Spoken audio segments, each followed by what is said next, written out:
My name is Clarabelle. I'm 32 years old, and I am the lead architect at my own firm. Last October, my adoptive sister banished me from our family table in front of 40 restaurant guests and slid me a $3,500 dinner bill. My hands were trembling so violently I could feel my pulse hammering against my teeth. I paid it in absolute silence. I didn't cry. I didn't scream. But as I walked away, something inside me shattered forever. I didn't know it then, but what I would uncover over the next 72 hours wouldn't just expose their lies. It would destroy their entire lives. He never saw it coming.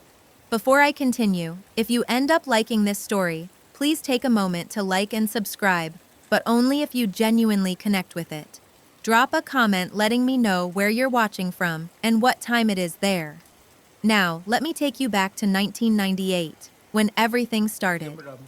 To understand how a family gets to the point of a $30,500 public humiliation, you have to understand the architecture of our household. I was adopted at 4 years old by Harold and Margaret Hayes. My biological parents had died in a car accident on Interstate 5. I thought the Hayes family had saved me. I genuinely believed I owed them my life. But the hierarchy in our house was never spoken about. It was written into every wall, every meal, every quiet evening. My older brother Victor got an $82,000 private school education. I was told girls don't really need degrees, and the local public school, 3 miles away, was fine. Victor's room was on the second floor, facing the lake. It had a walk-in closet and a heavy oak desk. My room was in the basement. It smelled of damp earth and cheap laundry detergent. The carpet was a thin, rough gray. When I was 10, the basement flooded. Margaret told me to put down towels and sleep on the sofa upstairs for exactly 1 night. The next day, I was back on a damp mattress. Elaine, my younger sister, was the golden child. She was their biological miracle, born 2 years after they adopted me. From the moment she arrived, I became invisible. No, not invisible. Expendable. I became the unpaid help, the scapegoat for every broken vase, every missing dollar, every bad mood. There wasn't just one betrayal. It was a slow drip of poison over 2 decades. At 8 years old, I asked for new winter boots. It was a Tuesday in November. Snow had already started falling in Portland. My old boots had a crack in the left heel, and my socks were soaking wet by the time I walked home. I stood in the kitchen and asked Margaret for $30 for a pair from a discount store. She didn't even look up from her magazine. She told me to check the donation bins at the church. That same afternoon, at 3:15 p.m., she paid $450 for Elaine's private ballet lessons. At 12, I fell off a bike and fractured my wrist. It was 4:15 p.m. on a Thursday. I walked home, cradling my arm against my chest. Harold told me to put ice on it and stop being dramatic. I sat in my room for 3 days with a swollen purple arm. Finally, a teacher noticed at school and called child services. Harold and Margaret played the part of shocked, loving parents perfectly. The social worker left. The moment the door closed, Harold grounded me for a month for embarrassing them. 2 years later, Victor scraped his knee at soccer practice. Harold took him to the emergency room and bought him a $200 video game console to make him feel better. At 16, the disparity became undeniable. It was Victor's birthday. The driveway gleamed with a brand new $34,000 sedan. Neighbors gathered to admire it. Margaret served a 3-tier cake. The next morning, I trudged 2 miles to school in the pouring rain. A car drove past and splashed dirty water up to my knees. It was Victor. He didn't even slow down. When I graduated high school, I stood on the football field alone. It was June 14th, 7:30 p.m. I looked up at the bleachers. There were over 3,000 parents clapping and cheering. None of them were mine. Harold and Margaret were at Elaine's tennis tournament in Seattle. They didn't even leave a note on the kitchen counter. I walked home in my cap and gown. I sat on my basement bed. I didn't cry. I just added another brick to the wall I was building around my heart. If there was one anchor in my life, it was Eleanor, my adoptive father's mother. Eleanor was sharp, wealthy, and entirely unintimidated by Harold. She lived in a large, pristine estate in Lake Oswego. She smelled of dried lavender and expensive Earl Grey tea. She was the only one who truly saw me. On that night of my high school graduation, at exactly 9:15 p.m., there was a knock on the front door. It was Eleanor. She stood on the porch, leaning on her silver-handled cane. She walked past me, looked at the empty, dark house, and shook her head. She didn't offer pity. Pity is useless. She offered power. She reached into her bag and handed me a heavy, leather-bound book, a first edition on architectural history. She looked at me, her gaze sharp and attentive. "You don't need anyone to grant you worth, Clarabelle," she said. "You'll build it yourself." That sentence stayed with me. It was a seed that outlived every dismissal. Eleanor rarely interrupted the family's cruelty directly. She sat at Thanksgiving dinners, watching silently as Margaret served Victor the best cuts of meat and left me the burnt scraps. But Eleanor's eyes were always there, quietly recording each wound. I didn't realize it then, but she wasn't just watching. She was building a case. And I was about to see it. The event that set the final explosion in motion happened on a Friday in October. 7:30 p.m. Victor had insisted on a family dinner to celebrate his newest promotion. He chose L'Étoile, a Michelin-starred restaurant downtown. The dining room smelled of roasted garlic, expensive wine, and old money. The chandelier threw little rainbows across the ceiling. There were 40 people in the main dining room. The tables were packed close together. I sat at the edge of our family's table, as always. I wore a simple black dress I had bought secondhand. Victor was boasting about his $150,000 salary bump. Harold was chuckling at some story he'd told a dozen times before. Margaret was praising Elaine for her taste in the $400 bottles of wine they kept ordering. I sat in silence. I drank tap water. I ordered a $24 salad. I didn't speak unless spoken to, which was never. At 9:45 p.m., the waiter approached. He hesitated before placing the heavy leather folder on the table. Elaine snatched it up. She looked at the receipt. A slow, deliberate smirk spread across her face. She looked at me. Then, she slid the folder across the white linen tablecloth. It stopped inches from my plate. "Go on, Clarabelle," Elaine said. Her voice wasn't quiet. It was projected, deliberate. "Consider it a little thank you for all the years we kept you under our roof." I looked down at the paper. The receipt was printed on thick, textured paper. The black ink looked stark against the white background. I scanned past the items. The 3 bottles of 2012 Cabernet, the truffles, the Wagyu steaks. My eyes settled on the bottom right corner. The total glared back at me. $3,500. "I didn't order any of this," I whispered. My throat felt like it was closing. "You're not real family anyway," Elaine laughed, leaning back in her chair. "Find another table. You're bringing down the mood." The chatter at our table died. The clink of silverware stopped. I looked at Harold. I looked at Margaret. They just sipped their wine. Silence. 3 seconds. 5 seconds. 10. People at the neighboring tables were staring. A woman to my left put her fork down. The humiliation was absolute. It burned hot in my chest, rising up into my throat. My chair scraped softly as I stood. I didn't cause a scene. I pulled my credit card from my wallet. My signature wavered across the slip. I forced a smile at the waiter. I walked the few steps to a small table near the bar, my heels clicking on the hardwood. Every step was punctuated by whispers from strangers who had heard enough to piece together what just happened. I sat there alone. I folded my hands in my lap. I felt the weight of their stares heavier than the chandelier above me. But then, the scrape of a chair startled the room into total silence. Eleanor stood up. She planted her cane firmly on the floor. Her voice filled every corner of L'Étoile. "I won't sit by and watch you tear Clarabelle down another second." She reached into her designer bag. She withdrew a thick, cream-colored envelope stamped with a wax seal. "I signed a new will yesterday," Eleanor declared, her eyes locked on Harold. "Every property, every company, every share belongs to Clarabelle. None of you will inherit a single dime." Victor's wine glass slipped from his hand. It shattered across the hardwood floor. Elaine's jaw fell open. The color drained from Margaret's face. I sat frozen at my little table by the bar.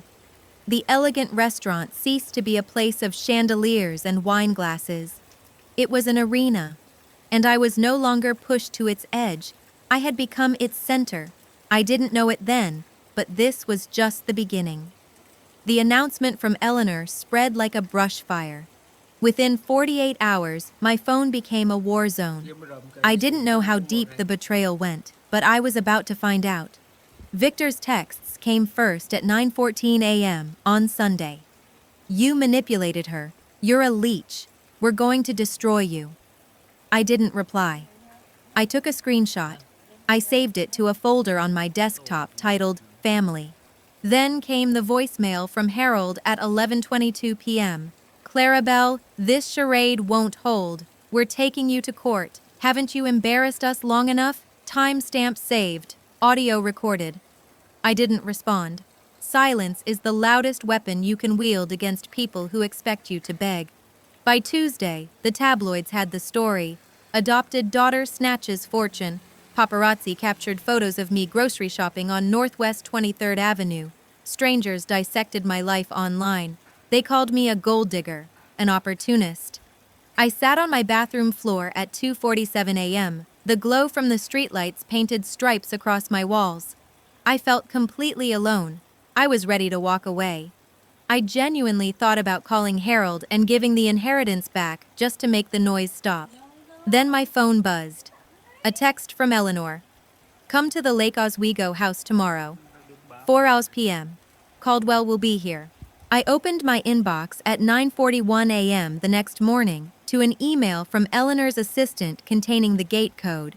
I didn't know it then, but that meeting would destroy my father. I arrived at exactly 3:55 p.m. The house smelled of polished wood and impending rain. Harold Caldwell, Eleanor's attorney, sat at the heavy oak desk in the study. He was a man in his late 60s, impeccably dressed. The leather of his briefcase was worn smooth from decades of courtroom battles. Eleanor sat in her armchair, looking frailer than I had ever seen her. Her breathing was shallow. "Clarabelle," she whispered, "you need to see this." Spread across the desk were 3 massive banker's boxes. Caldwell slid a heavy blue folder toward me. "Your parents didn't just mistreat you," Eleanor said, her voice trembling slightly. "They stole from you the life insurance your biological parents left for your care. $600,000. My stomach dropped. The room seemed to tilt. "What?" Caldwell opened the first box. "The Thornton Life Insurance Trust," he said calmly. "Established 1998. The funds were meant strictly for your education, healthcare, and living expenses." I flipped through the pages. The numbers blurred, then sharpened. I methodically went through every single bank statement. A withdrawal of $47,000 in August of 2008, the exact month Victor started his private university. A wire transfer of $12,500 to a Parisian travel agency in 2010. Elaine's European summer vacation. A kitchen renovation in 2012, $65,000, all of it, every single cent, drawn from a trust fund with my name on it. "They spent it all," Caldwell said. "By the time you were 18 and working closing shifts at a diner to pay for community college, this account was entirely empty." I traced my fingers over the black ink. For 28 years, I had wondered if I was just ungrateful. I thought my wounds were imagined. But staring at the timestamps and the dollar amounts, the truth settled into my bones like lead. I hadn't just been denied affection. I had been robbed the moment my biological parents died. "Look at this one," Caldwell said, sliding a printed email across the desk. It was an email from Margaret to Harold, dated June 4, 2014, 9:41 a.m. I read the words verbatim. Just transfer the last $10,000 to my account for Elaine's wedding deposit. Clarabelle doesn't know about the account. She won't fight it. She never fights anything. My chest tightened. I couldn't breathe. I looked up at Eleanor. How long have you known? 2 years, she sighed, the weight of the words pressing her deeper into the chair. I had Caldwell investigate quietly. I couldn't accuse without proof. She reached out and took my hand. Her skin was paper thin. The doctors say it's stage 4 pancreatic cancer, Clarabelle, she whispered. My time is short, but before I go, I want justice for you. This was never about money. It was about how they built their lives on what was yours. I cried for the first time in years. Not sad tears. A violent, shattering release. They're suing us, Caldwell interrupted gently, pulling out a legal filing. They filed a claim of undue influence yesterday. They're going to argue you manipulated a sick woman into changing her will. I wiped my face. The sadness was gone. What replaced it was a cold, absolute resolve. What do we need to do? I asked. We build a fortress, Caldwell said. I need every text, every email, every receipt you have ever kept. We are going to bury them in paper. For the next 3 weeks, my apartment became a war room. I didn't sleep. I drank black coffee and combed through 15 years of digital history. I found the hospital visitor logs from when I had my appendix removed at 24. 36 hours admitted. Visitors, none. None. None. I found the social media posts Elaine made from her $12,500 vacation, time-stamped the exact same day I was begging Harold for a $200 loan to fix my car so I could get to work. I screenshot it. I saved it. I printed it. I was building a case. And they had absolutely no idea. It was a Tuesday, 10:14 a.m., exactly 48 hours before the court date regarding Eleanor's will. I was sitting at my desk when my phone buzzed. The caller ID read Harold. I stared at the screen. I let it ring 4 times. Finally, I answered. Clarabelle, sweetheart. Harold's voice floated through the speaker. It dripped with a false, sickening warmth. We're having a family gathering at the Oak Hills Country Club tomorrow night. The extended family is in town. I want to mend things. I didn't respond immediately. 3 seconds. 5 seconds. 10. Please, he added. Your mother is heartbroken. We can't deal with this lawsuit right now. Let's just put everything on the table and fix this. I didn't argue. I didn't scream. I just kept my voice perfectly flat. What time? 6:30 p.m., he said, the relief obvious in his breath. The private dining room. I hung up. I didn't cry. I didn't yell. I just sat there, holding a phone that suddenly felt like a piece of heavy evidence. I knew exactly what this was. It was an ambush. He wanted to use the pressure of 30 relatives to force me into dropping the case. He never saw it coming. That was his first mistake. I called Caldwell at 10:28 a.m. I told him the location and the time. He didn't hesitate. I'll be there, he said. Bring the copies. I'll bring the originals. The next evening, I prepared methodically. I didn't dress to look intimidating. I dressed to look untouchable. I put on a tailored black blazer. I wrapped my navy cashmere scarf around my neck, the most expensive thing I owned. I stood in my kitchen at 5:45 p.m. I took a deep breath. I slid a thick manila folder into my leather tote bag. Inside were copies of everything, every screenshot, every medical record, every time-stamped email. I didn't know it then, but what I was about to do would fracture our family tree permanently. I arrived at the Oak Hills Country Club at exactly 6:28 p.m. The private dining room was massive. It smelled of floor wax, roasted duck, and expensive scotch. The chandelier above the long mahogany table threw little rainbows across the ceiling. There were 32 guests, uncles, aunts, cousins who had ignored me for 28 years. As I walked in, the room fell into a heavy silence. Margaret wouldn't look at me. Elaine was whispering to a cousin, rolling her eyes. Victor sat near the head of the table, his jaw clenched. I sat at the very end of the table, alone, just like always. At 7:05 p.m., the waiters cleared the salad plates. Harold stood up. He tapped his spoon against his crystal water glass. His courtroom voice filled the room. Family, Harold began, placing his hands flat on the table. We are here tonight because this family is bleeding. Clarabelle has filed a devastating lawsuit against us, claiming a fortune that Eleanor, in her fragile state, mistakenly promised her. Aunt Linda shook her head, looking at me with pure pity. Cousin Derek sighed loudly. Harold reached into his breast pocket. He pulled out a folded legal document and a silver fountain pen. He walked the length of the table and placed them directly in front of me. Clarabelle, he said softly, playing the wounded patriarch perfectly. You're the obvious choice to step down. You don't have a family to support. You work from home. Victor has a mortgage. Elaine is trying to save her business. He pointed to the paper. This is a waiver. It relinquishes your claim to the estate and drops your baseless countersuit. Sign it, and we can go back to being a family. I'm begging you to be reasonable. 32 pairs of eyes stared at me. The pressure in the room was suffocating. This was the moment they expected me to fold. This was the moment I had always folded. I know this is a lot. If this story is hitting you hard, you're not alone. Thousands have commented on stories like this. Hit that subscribe button so you don't miss how this ends. And tell me in the comments, what would you have done right there?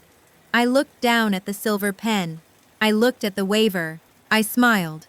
It wasn't a bitter smile. It was peaceful. The peace of someone who knows exactly how the movie ends. I'll think about it, I said quietly. I pushed the pen back toward him. But before I answer, I want to ask you something.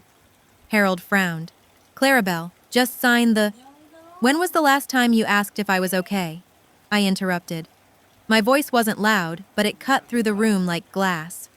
Silence. Absolute, total silence. What does that have to do with... Victor started. Do you even know what hospital I was in when my appendix ruptured at 24? I asked, looking directly at Margaret. She opened her mouth, but nothing came out. Her hands were trembling. Do you know the name of the diner where I worked until 2 a.m. to pay for my community college textbooks? I asked, turning to Victor. Clarabelle, you're being dramatic. Elaine scoffed from across the table. Stop playing the victim. I didn't look at her. I reached into my leather tote bag. I pulled out the manila folder. It hit the mahogany table with a heavy, satisfying thud. I'm not playing the victim, I said calmly. I'm presenting the evidence. I opened the folder. I pulled out the first piece of paper, a printed screenshot. This is a text from Elaine, dated October 14th, 9:45 p.m., after you humiliated me over a $3,500 dinner bill. Quote, "You're not real family anyway. Find another table." I slid the paper across the polished wood. Aunt Linda gasped. I pulled out the next document. This is my hospital visitor log from St. Catherine's, dated March 2018. 36 hours admitted. Visitors. None, none, none. I looked at Harold. The color was draining from his face. But that's just feelings, I said, my voice hardening. Let's talk about the money, since you brought up my baseless countersuit. I pulled out the bank statements. The timestamps glared in black ink. In 1998, my biological parents left a life insurance trust for my care. $600,000. It was meant for my education, my medical bills, my future. I held up a highlighted record. August 12, 2008. A withdrawal of $47,000, the exact cost of Victor's freshman year tuition at his private university. That's, Victor stammered. You don't know what... June 14, 2010. A wire transfer of $12,500 to a Parisian travel agency, I continued, never raising my voice. For Elaine's summer vacation. A glass hit the floor near the kitchen doors. It shattered. Nobody moved to clean it up. April 3, 2012. I read the next line.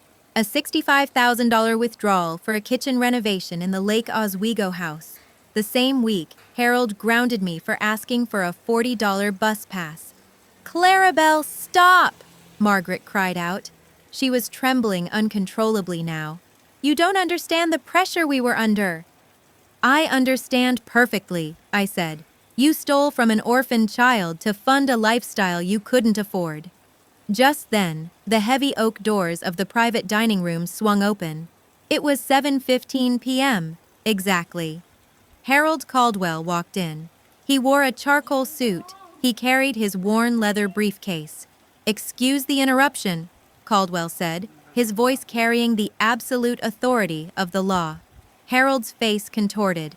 "Caldwell? What the hell are you doing here? This is a private family matter." "Not anymore, Harold," Caldwell said. He walked up to my side of the table. He opened his briefcase. He pulled out a stack of original documents bound with heavy blue legal tape. "This is the original trust document," Caldwell announced to the 30 stunned relatives. "Cream paper, notary seal, the signatures of Clarabelle's biological parents in blue ink, and attached is the forensic accounting report proving Harold and Margaret Hayes drained $600,000 of her money by the time she was 18. For the first time in my life, I watched Harold look genuinely afraid. His shoulders slumped, the arrogant posture completely vanished. Uncle Richard, Harold's older brother, stood up at the end of the table. His face was purple with rage. "Harold," Uncle Richard said, his voice dangerously low. "Tell me this isn't true." Harold opened his mouth, but only a pathetic, breathless sound came out. "Richard, it's complicated.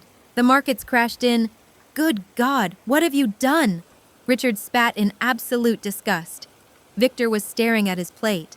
Elaine was completely silent, her face pale, the smirk permanently erased. Harold looked at me. The authority was gone. Now came the desperation. His hands shook as he reached across the table toward me. "Please," Harold begged. His voice cracked. Tears welled in his eyes. "Clarabelle, I'm begging you. If this goes to court, I'll go to jail. We'll lose the house. You're my daughter. I'm terrified." I looked at the man who had ignored my existence for 28 years. I watched him break down crying in front of the entire family. I didn't feel pity. I didn't feel anger. I finally understood what freedom felt like. I picked up my manila folder. I tapped the edges against the table to straighten the papers. I slipped it back into my leather tote. 2 years ago, I said calmly, looking directly into Harold's weeping eyes. "You told me, we can't deal with this right now. So here's my answer, Harold." I pushed my chair back. It scraped loudly against the hardwood. "I can't deal with this right now." I turned my back on them. I walked toward the heavy oak doors. My heels clicked rhythmically on the hardwood floor. 32 people watched me in stunned, breathless silence. "Clarabelle, wait!" Margaret sobbed from the table. "Don't leave us." I paused at the door. I looked over my shoulder one last time. "I hear you," I said softly. "But you taught me that family shows up. And you never did." I walked out of the Oak Hills Country Club. I stepped into the cool October night air. I got into my car. I locked the doors. And for 20 minutes, I sat in the driver's seat and cried. They weren't sad tears. They weren't tears of grief. It was an absolute, overwhelming release. A poison that had been sitting in my chest for nearly 3 decades was finally leaving my body. My phone buzzed on the passenger seat. It was a text from Caldwell. "You survived. That's what matters. I'll see you in court on Thursday." I wiped my face. I started the engine. I drove away from the country club, leaving my past completely behind me in the dark. What happened next destroyed them permanently. The fallout from that dinner at the Oak Hills Country Club wasn't a slow burn. It was a complete detonation. I didn't know it then, but leaving the dining room wasn't the end of the war. It was just the moment the rest of the world finally saw what Harold had been hiding. 48 hours later, at exactly 9 a.m. on Thursday, we walked into the county courthouse. The morning was bitterly cold. My breath plumed white in the air as Caldwell and I walked up the stone steps. I wore my tailored black blazer. I wrapped the navy cashmere scarf tightly around my neck. The courthouse gleamed under the pale, flat sky. The mahogany doors of Courtroom 4B felt heavy and permanent. Inside, the air was completely still. Harold and Margaret sat at the defense table. Their expensive suits hung loosely on their frames. They looked exhausted, terrified, and small. Victor and Elaine sat in the gallery behind them. Victor was staring at his hands, his jaw clenched so tight I thought his teeth might crack. Elaine was uncharacteristically quiet, her eyes red-rimmed and hollow. Judge Morrison, a stern woman in her late 60s with silver hair, took the bench at 9:15 a.m. sharp. The gavel hit the block. The sound was like a gunshot in the silent room. Their lawyer, a slick, expensive man named Davies, stood up. He tried to argue the undue influence claim regarding Eleanor's will, but his voice lacked conviction. He knew what was coming. At 10:45 a.m., Caldwell stood up. He didn't pace. He didn't shout. He placed 3 heavy blue legal binders on Judge Morrison's desk. He methodically laid out the medical records, the psychological evaluations, and the sworn affidavits from Eleanor's doctors, proving her mind was perfectly clear when she signed the new will. Then he opened the 3rd binder, the financial records of the Thornton Life Insurance Trust. The color completely drained from Harold's face. Caldwell walked the judge through every withdrawal, the $47,000 for Victor's tuition, the $12,500 for Elaine's vacation, the $65,000 kitchen renovation. He traced the money directly from my trust account into Harold and Margaret's joint checking account. He didn't just present the numbers. He presented the timeline of my neglect alongside them.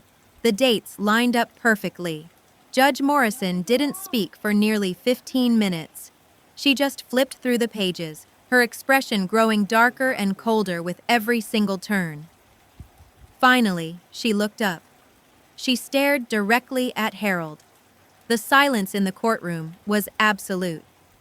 "Mr. Hayes," Judge Morrison said, her voice dropping to a dangerous, icy register. "In my 22 years on this bench, I have seen greed. I have seen negligence. But the systematic financial and emotional starvation of an orphaned child to fund a country club lifestyle is among the most abhorrent things I have ever witnessed." Margaret buried her face in her hands. She began to sob uncontrollably. Her shoulders shook violently under her blazer. "This court finds the revised will of Eleanor Hayes entirely valid," the judge announced, her voice ringing off the high ceiling. "The estate is awarded in full to Clarabelle Thornton." She paused. She picked up her pen. "Furthermore," she continued, "the countersuit for fraud regarding the Thornton Life Insurance Trust is ruled in favor of the plaintiff. Harold and Margaret Hayes are ordered to repay the misappropriated $600,000. Harold collapsed back into his chair as if his spine had been removed. "With 28 years of compounded interest," Judge Morrison finished, striking her gavel, "bringing the total judgment against the defendants to $1.8 million, payable immediately. We are adjourned." The sound of the gavel was thunder and release. Elaine leapt to her feet in the gallery. "No, you can't do this. We'll lose everything. She's a leech. Bailiff, remove her," the judge ordered coldly. 2 armed officers grabbed Elaine by the arms. She kicked. She screamed. Her designer heels slipped on the polished floor. Her screams echoed down the long hallway until the heavy oak doors finally swung shut. I didn't gloat. I didn't smile. I just sat at the plaintiff's table. Caldwell put his hand on my shoulder. "It's over," he said quietly. "You won." I walked out of that courtroom a completely different woman. The weight of 28 years of feeling unworthy was gone. The immediate aftermath was brutal for them. The judgment was public record. The story hit the local papers by Friday morning. Adoptive parents ordered to pay 1.8 million for defrauding orphaned daughter. They couldn't pay it. Within 30 days, Harold and Margaret were forced into severe financial liquidation. They sold the Lake Oswego house, the one with the $65,000 kitchen built with my money. They sold the cars. They emptied their retirement accounts. They moved into a cramped 2-bedroom apartment across town. I heard through Aunt Linda that Harold rarely left the house anymore. The shame of being exposed at the country club had ostracized them from their entire social circle. Victor's wife found out the truth about his investments and the tuition money. She filed for divorce in December. He ended up buried in legal debt, living in a cheap, noisy rental near the highway. Elaine's boutique PR firm collapsed. The video of her screaming in the courtroom leaked to a local blog. Her clients dropped her within weeks. She filed for bankruptcy 6 months later. In January at 8:15 p.m., my phone chimed. An email from Elaine. "Clarabelle, please. I'm begging you. I have nothing left. I know we made mistakes, but we're family. I can't afford rent next month. Please help me." I sat in my living room. The glow of my laptop illuminated the dark room. I thought about the dinner at L'Étoile. I thought about the $3,500 bill.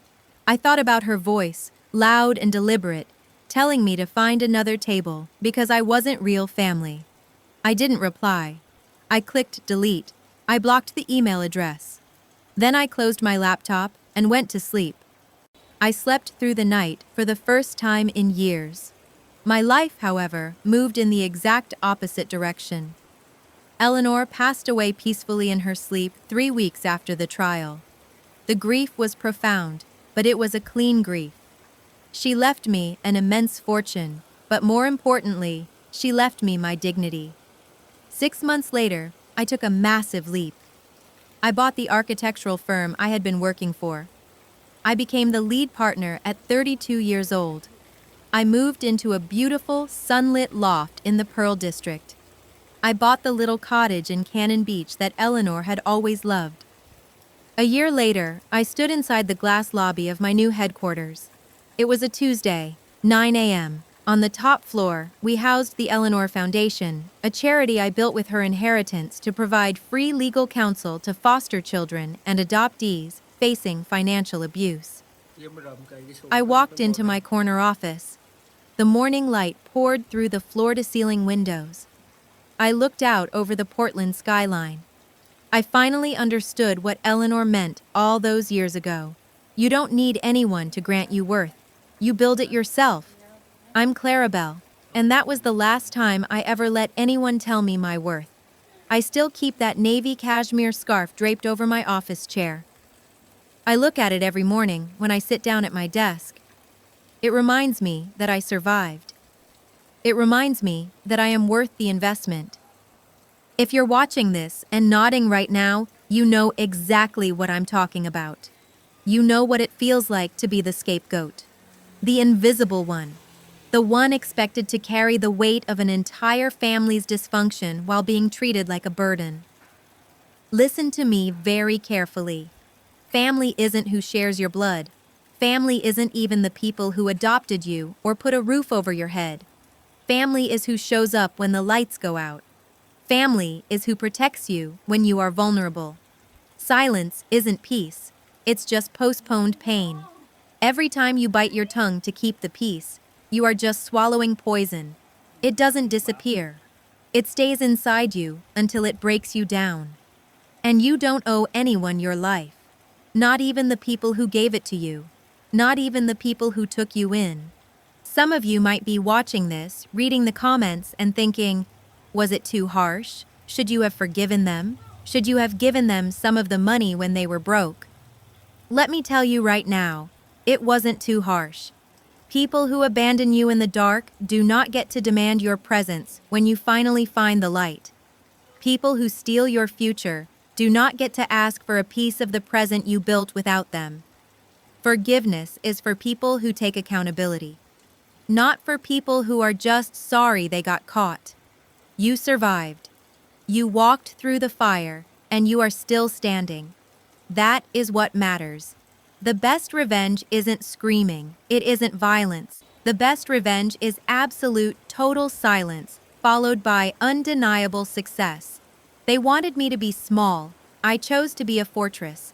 If this story spoke to you, leave a comment down below. Tell me, what boundary changed your life? What was the moment you finally walked away? And if you haven't subscribed yet, now's the moment. There are more stories to tell. Hit the bell icon so you don't miss the next one. Take care of yourself out there. Really, I mean it. See you next time.